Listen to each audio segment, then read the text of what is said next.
সীমান্তের অপর প্রান্ত থেকে আপা সীমান্তের অপর প্রান্ত থেকে আপা এখনো সংবাদ পাঠান, চট করে ঢুকে পড়ার পায়ে তারা ধান্দা করতেছেন। আপা যেখানে আছেন ভালো আছেন, ওখানে থাকেন, আমরা ধরে আনবো সময় মতো। এর আগে ঢুকবার চেষ্টা করবেন না। এদেশের মানুষের কবলে পড়লে কত ধানে কত চাল হয় হিসাবটা বুঝে পাবেন। শেখ হাসিনা 50 বছর পর্যন্ত যে রাজনীতি করেছে, আমি বলি তার রাজনীতির অনেক বৈশিষ্ট্য, প্রধান দুটি বৈশিষ্ট্য ছিল। তার 1 নম্বর বৈশিষ্ট্য, শেখ হাসিনার রাজনীতি ছিল প্রতিশোধের রাজনীতি। 75 সালে তার বাবাকে কেন খুন করেছিল মানুষ, কেন অভ্যুত্থান হয়েছিল 15ই আগস্ট, সে কথা তিনি ভুলে গেছেন।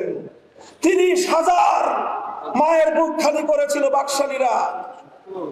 বাংলাদেশের মুক্তিযুদ্ধে এত মানুষ মরে নাই, সেই পরিমাণ মানুষ 71 থেকে 75-এর 15ই আগস্ট পর্যন্ত এদেশে হত্যা করা হয়েছে। সেই মানুষের জন্য কোনো মায়া নাই, কোনো চোখের অশ্রু নাই, সব চোখের অশ্রু শুধু 15ই আগস্টের জন্য। এই বৈষম্য ভালো না। যে সকল মানুষ নিরীহ নিরপরাধ নারী শিশু 15ই আগস্টে নিহত হয়েছেন, তাদের জন্য আমরা সমবেদনা প্রকাশ করি। কিন্তু শুধু নিহত তারাই হন নাই, তাদের রক্তের যেমন দাম আছে, ওই 30,000 মায়ের চোখের অশ্রুর কোনো মূল্য নাই। যাদের সন্তানদেরকে, তরতাজা তাগড়া তাগড়া যুবকদেরকে তুলে নিয়ে গিয়ে আপনার বাবা হত্যা করেছিল, সিরাজ শিকদারদের জীবনের কোনো মূল্য ছিল না। যাই হোক, পুরাতন হিসাব, ওই হিসাবে আমি যেতে চাই না। 15ই আগস্ট এই অভ্যুত্থানের পর শেখ হাসিনা আন্তর্জাতিক গণমাধ্যমে বলেছিলেন যে জাতি তার বাবাকে খুন করেছে তাদের কাছ থেকে প্রতিশোধ গ্রহণ করবেন। এই ঘোষণার পর 1975-এর 15ই আগস্ট থেকে 2024-এর 5ই আগস্ট, এই 50 বছর শেখ হাসিনা বাংলাদেশে রাজনীতি করেছেন। শেখ হাসিনার এই রাজনীতিটা ছিল প্রতিশোধ গ্রহণের রাজনীতি। তিনি প্রতিশোধ নিয়েছেন বাংলাদেশের জনগণের কাছ থেকে, তিনি প্রতিশোধ নিয়েছেন বাংলাদেশ নামক রাষ্ট্রটার কাছ থেকে। এই দেশটাকে তিনি স্বাধীন রাখতে চান নাই। দেখেন না, কথায় কথায় বলতো বিদ্যুৎ দিয়েছি, বেশি কথা বললে বিদ্যুতের সব সুইচ বন্ধ করে ঘরে বসে থাকবো। বলতেন এই মোবাইল ফোন দিয়েছে কে? উনি মোবাইল ফোন দিয়েছিলেন, উনি বাংলাদেশে ইন্টারনেট দিয়েছিলেন। সারা পৃথিবীর মানুষ যখন মোবাইল ব্যবহার করে অগ্রসর হয়ে গেছে, বাংলাদেশে নাকি জনগণকে উনি মোবাইল দেন। এই ছিল ওনার ভাবখানা। পদ্মা সেতুটা মনে হয় যে ওনার বাপদাদার টাকা দিয়ে উনি বানিয়ে দিয়েছিলেন। এই অবস্থা করতেন।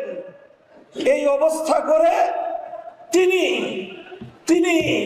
এই বাংলাদেশটা সম্পর্কে তার ধারণা এটাই ছিল, বেশি বাড়াবাড়ি করবা, বাংলাদেশটাকে ভারতের অঙ্গরাজ্য বানায় দিব।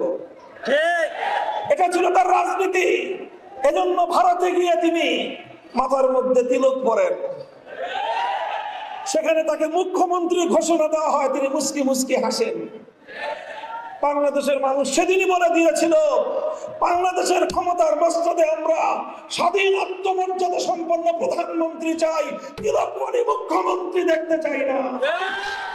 বিভাজনের রাজনীতি 2024 সালের ছাত্র জনতার অভ্যুত্থানের মাধ্যমে তার বিভাজনের রাজনীতি পরাজিত হয়ে বাংলাদেশের মানুষের মধ্যে অভূতপূর্ব ঐক্য সূচিত হয়েছিল। এই ঐক্যই ছিল বাংলাদেশের আগস্ট বিপ্লবের শক্তি। এই ঐক্যের মাধ্যমে এদেশের মানুষ ফ্যাসিবাদকে পরাজিত করতে সক্ষম হয়েছে। এই ঐক্যটা আমাদের ধরে রাখতে হবে। এই ঐক্য যদি আমরা ধরে রাখতে না পারি, বিএনপি, জামাতে ইসলাম, হেফাজতে ইসলাম, আমরা কেউ এদেশে নিরাপদে থাকতে পারবো না। কারণ শেখ হাসিনা শুধু একা নয়, তার পিছনে লুকিয়ে আছে ওই শক্তি যারা বাংলাদেশটাকে স্বাধীন দেখতে চায় না, যারা বাংলাদেশটাকে বিশ্ব দরবারে মাথা উঁচু করা আত্মমর্যাদা সম্পন্ন জাতি হিসেবে যারা দেখতে চায় না।